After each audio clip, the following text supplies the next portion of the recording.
Hello, little one. This is Doolily, your most wondrous fairy. I've brought a story tonight by the brothers Grimm called The Six Swans. Close your eyes and come with me.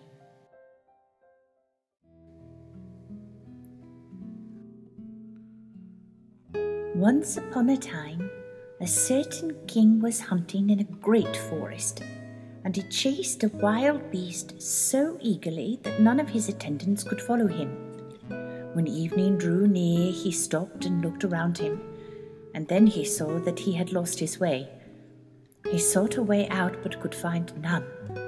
Then he perceived an aged woman with a head which nodded perpetually, who came towards him, but she was a witch.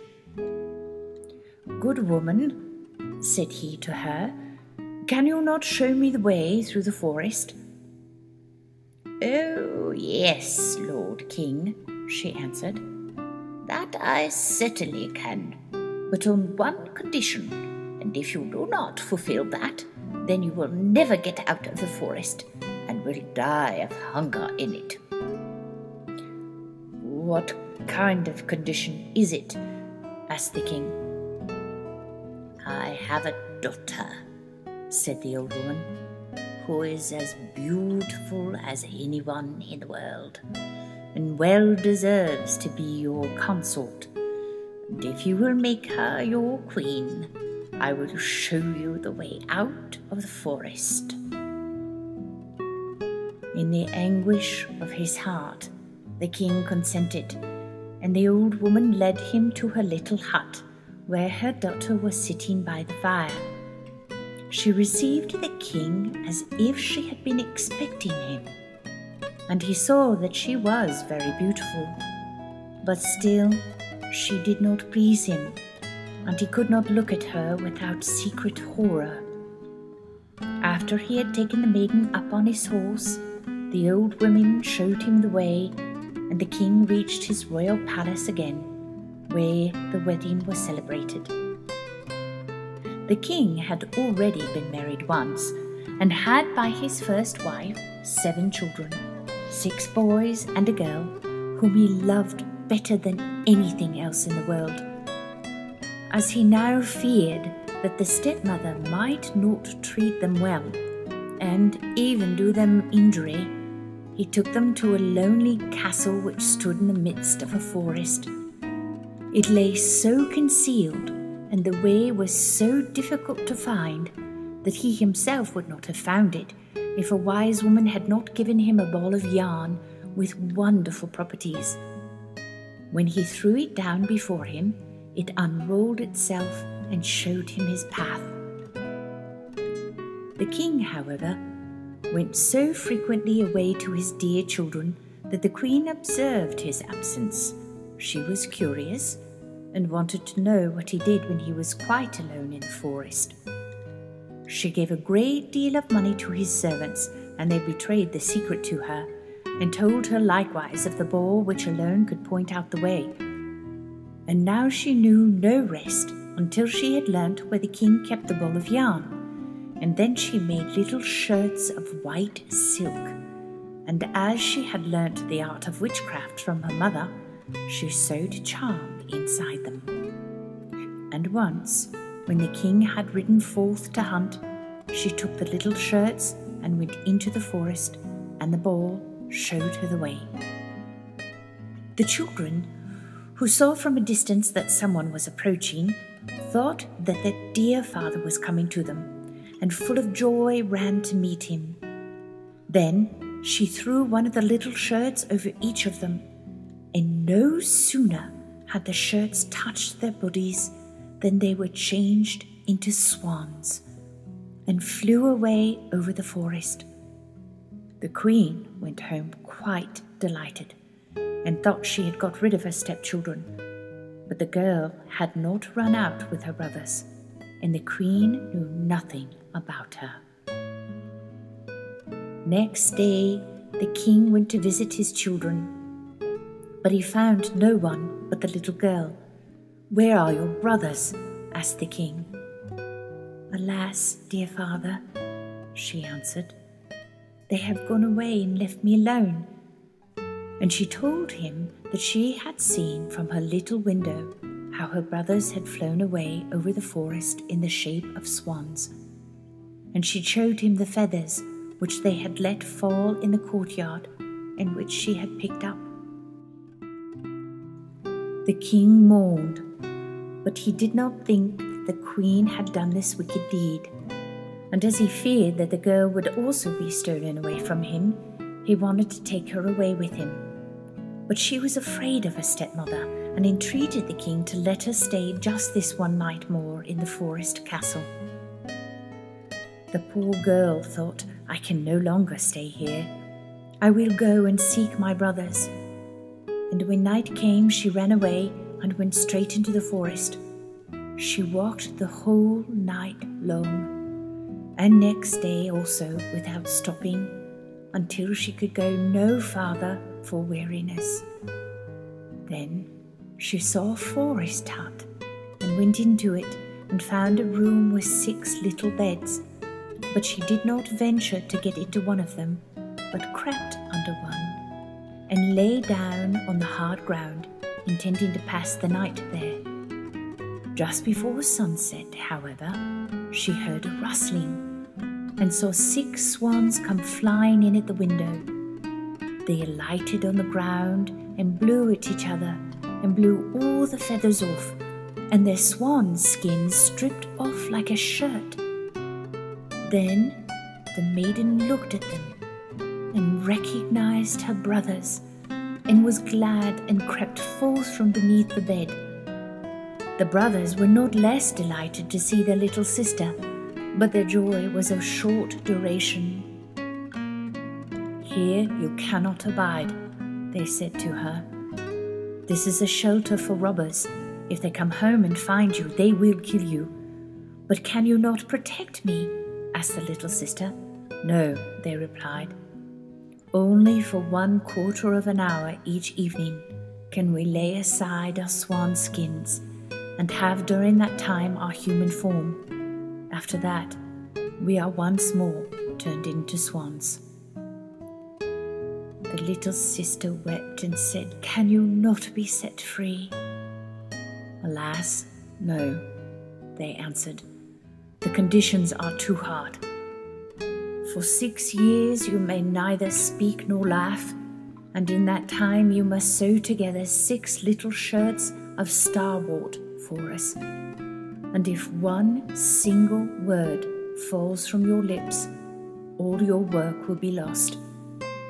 And when the brothers had said this, the 1/4 of an hour was over, and they flew out of the window again as swans.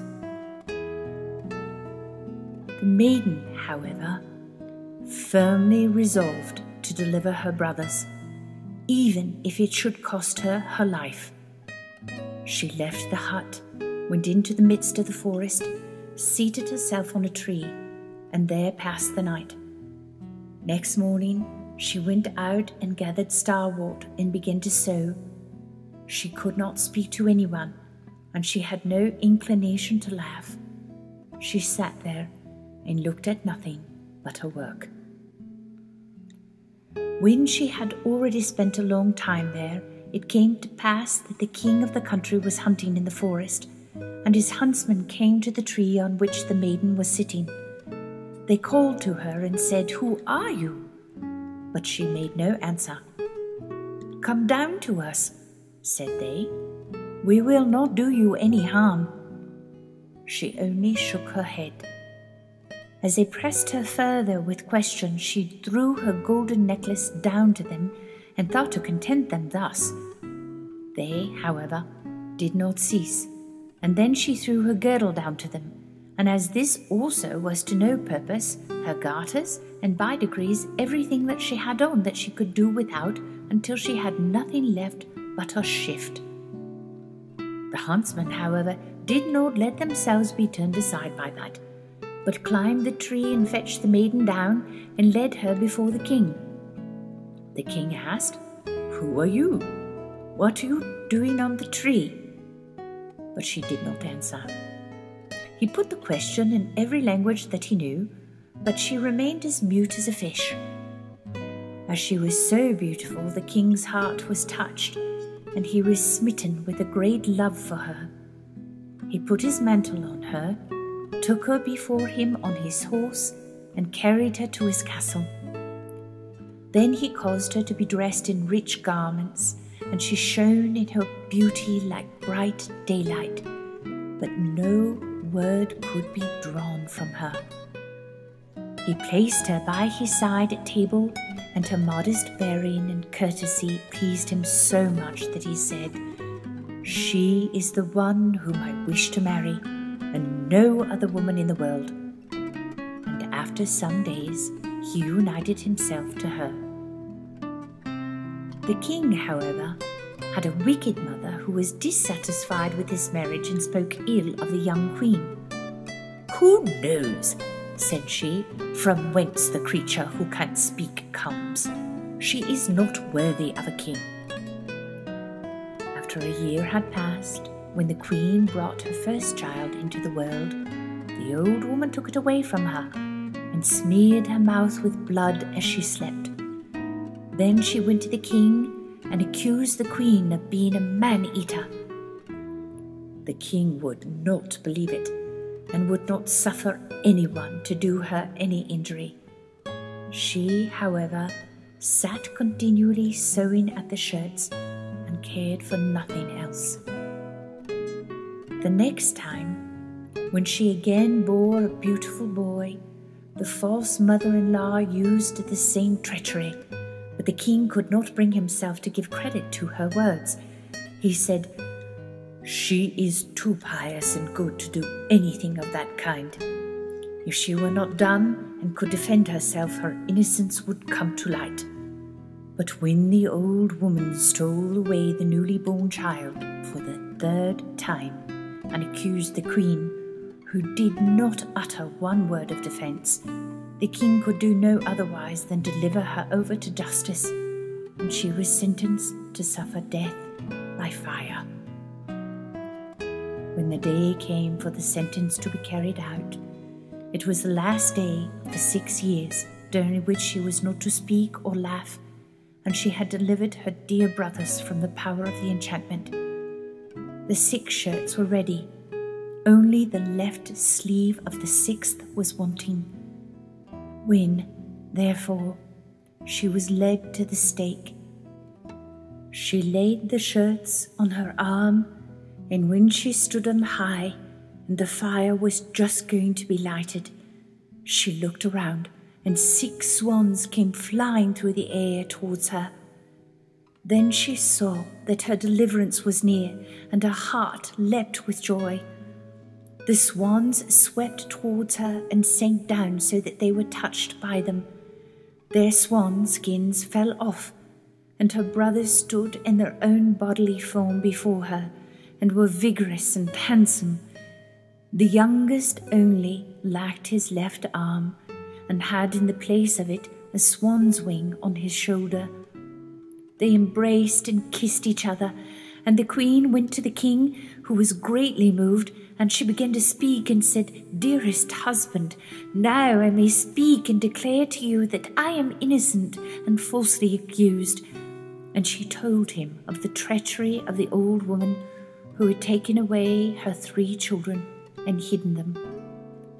Then, to the great joy of the king, they were brought thither, and as a punishment, the wicked mother-in-law was bound to the stake and burnt to ashes. But the king and the queen, with her 6 brothers, lived many years in happiness and peace. The end. I give you a fairy blessing so that your dreams be full of love. May the gentle stars kiss your cheeks, and may your heart know joy.